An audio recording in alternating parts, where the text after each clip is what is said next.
What is up, y'all? Welcome back to another episode of the Two Game Podcast, where I am here to review Season 1 of Batman Caped Crusader, which you can find on Amazon Prime. It has 10 episodes, and it is the spiritual successor to the OG Batman the Animated Series that came out in the 90s. Now, I do want to mention that there will be spoilers in this review, so if you have not watched any of the episodes and you plan on watching through Batman Caped Crusader and you want to go in spoiler-free, then you need to click out of this video and then come back once you have finished watching Season 1. So, last warning, spoilers ahead. I have been a huge Batman fan as long as I can remember. I grew up with the OG animated series. He's just always been my favorite comic book character of all time. When it was announced a few years ago that Bruce Timm would be returning to create a brand new Batman animated series, I was so damn excited. HBO originally had the rights, and then they told them to go look somewhere else, and they kicked it down the road to Amazon, which when that happened, I felt like all my excitement got crushed, because if HBO really thought that series was going to be amazing, they would have kept it, I felt like. But let's start off with my overall impressions of Season 1, which again consists of 10 episodes. I thought it was good. There are some things that I'm definitely disappointed by, and there's a stretch. There are about 2 episodes where I just felt like they were just super weak in comparison to the other episodes. And I'm specifically talking about episodes 6 and 7. While these episodes did give us a look at some of the more obscure villains in Batman's rogue gallery, I think that's also where the detriment comes in at, because these villains just aren't developed enough or shown in a way that is super interesting or intriguing. Now, the final 3 episodes of the season, 8, 9, and 10, easily the best of the entire series so far. It was basically like a 3-part finale that just made for a satisfying conclusion to Season 1 while also teasing Season 2. I do wish that opening credits theme song did hit a little bit better. It's a solid track, no doubt, but I just wish it, truth be told, I just wish it fucked a little bit better, guys. I love the Easter eggs kind of sprinkled throughout each episode, and then the aspect of trying to guess and figure out who that villain was of the week. And then also they're teasing characters for maybe future seasons. I found a lot of enjoyment kind of picking apart the episodes and trying to dissect those Easter eggs. And I don't know if y'all caught on to it, but the 3 kids in episode 8, their names were Dickie, Jason, and Carrie, all former Robins. And then obviously the girl Carrie looks just like the character from the comic, so I'm assuming that is teased for a later season, which I'm okay with. I love the fact that they're kind of laying the foundation for future episodes. Now, I just mentioned that there were about 2 episodes that I just felt were kind of disappointing for me. I don't feel like they pushed the story forward in a meaningful way. They felt kind of like filler episodes.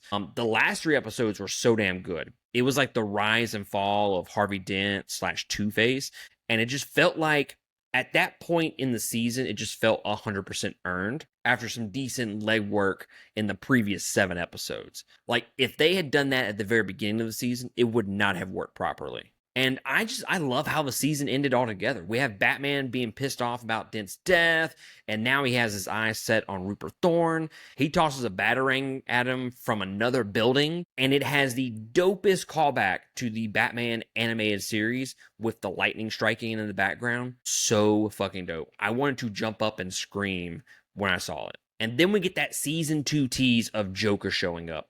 And I gotta say, I'm very, very intrigued by it, because from the 2 seconds that we saw of him, it looks like it might skew more towards being a more horror or scary version of Joker, which I'm totally down for, okay? I want a psychotic Joker in animated form. I don't need a Mark Hamill or an animated series clone or copy. I want a different take altogether. So it definitely tingled my jingles for sure. And the Joker that comes back to mind is the one that was in the animated movie for Under the Red Hood. That Joker was just so brutal to me, but he also had a great laugh. So I kind of want to see that style of Joker in the Caped Crusader. Now, speaking of characters, that brings me to the crux of this review. This is where everyone's opinions could be one way or the other. If you are a comic book traditionalist and hate when they take liberties with characters and change them up, then you most likely will not like this. If you're the opposite and you don't mind big time changes, then you will find a lot to love here. Now, some of the big time characters you know and love have changed. Now, the core of the characters are still there, so I don't feel like any of these changes are really egregious, other than one, which we'll get to in just a second. Penguin has been gender swapped to female. It does give us something new and fresh for that Penguin character, but I thought it was a mistake to give us the Penguin in episode 1 and then never again the rest of the season. I just felt like, as big of a character as Penguin is, you only get one episode with her, and the fact that we are gender swapping a big time character at this point, why are we not bringing that character back into the fold later in the season? I just thought it was a huge misstep, and to me, it just felt like we're just shoehorning the gender swap in there. I want to see more of that character in this show. Like, I liked it. I want more of it. Barbara Gordon is a defense lawyer, and they made her African American in this.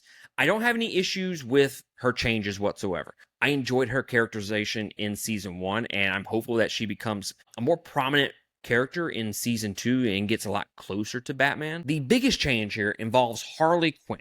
I read an interview with Bruce Timm, and he said that they wanted to swap her personalities from the anime series to make her different in this one, where she's like real bubbly and chaotic as Harley Quinn, but then she's super like serious as Dr. Quinzel. Well, the issue here is that it feels like a completely different character, and I just don't think it was executed properly.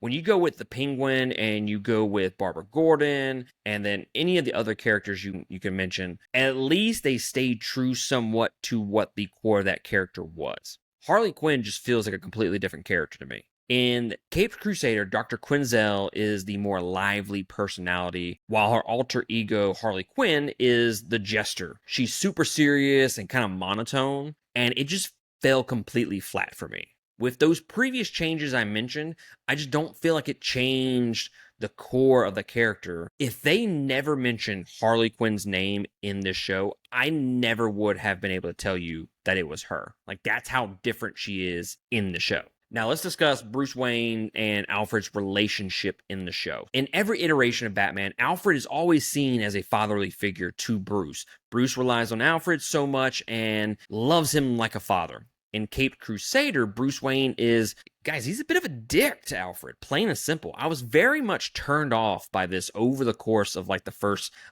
7 or 8 episodes. And then I started to see that they were actually making this an arc for Batman and Bruce. Bruce calls him Pennyworth all season long, up until the finale when he finally acknowledges him as Alfred, and that he couldn't be Batman without him. And to me, that is comic book accurate. That is what the Alfred Bruce Wayne Batman relationship should be. Now, I do wish they would have given us some more meaningful time between these two characters, whether it's him talking to Bruce about how he was raised or trying to coach him, teach him about how to be a better person. We got a little bit of that with him interfering with Harvey Dent, but I wish we'd have got some of that a little bit earlier on in the season. Because let's face it, Bruce is not a very likable character in this show, and for a majority of the season at that. So while I think it could have been executed better, I do like that character arc for Bruce/Batman. And then speaking of Batman, we get a slightly different take in this iteration. Batman is very new at crime fighting, so he makes a lot of mistakes. He didn't stop Gotham PD from blowing up, which it happened, and then it never gets mentioned again in season 1. And he gets his ass kicked quite a bit. And I love how we're getting the lesser version of Batman. You know, we get to see him grow into the GOAT that he is. And I also love seeing him be a detective. Although I will make a counterpoint to that and say that at times he just kind of follows people, and that really takes away all the detective work. But here and there, we get some dope scenes with him just trying to figure shit out. And then also, I will make another counterpoint to that is I love his detective work, but some of the stuff in the Batcave, I need it to be more expansive. He's really just staring at a board most of the time, talking to Alfred, and then he makes a dick comment to Alfred and he pieces out. Like, there's no real detective work going on in the Batcave. It's mostly him just staring at a board and being a dick to Alfred the entire time. Now, the last thing that I want to mention, character designs. I thought it was a mixed bag. Some great changes, while also some things that I just wasn't crazy about. I love the Batman suit, mostly. Not crazy about the gloves. I don't know. It kind of looks like I went to Spirit Halloween and I just got one of their fake ass gloves, and that's what he has on. Clayface's new look, absolutely dope. And then I like Two-Face's design mostly. I wasn't crazy about like the upper portion of his face, but like the teeth and the teeth missing, that was pretty cool looking. The Jester or Harley Quinn, whatever you want to call her, definitely not a fan of the look. And also, I'm not crazy about Alfred's design, but I do appreciate the fact that they're doing something different here. Something different than the norm, which is a lot of the case with this show, which again, I appreciate the attempt to do something different. Overall, guys, I enjoyed a majority of season 1. I love the fact that we finally get a narrative-based show where the storyline continues each week. I have my issues, but it's definitely a watch. It makes me very excited for a season 2. But guys, you let me know in the comments below how you feel about season 1 and whether or not you are excited for a second season from the GOAT himself, Bruce Timm. And while you're at it, go ahead and hit that like and subscribe button. Really helps us out, and we'd be greatly appreciative of it. I will catch y'all next time on another episode. Laters.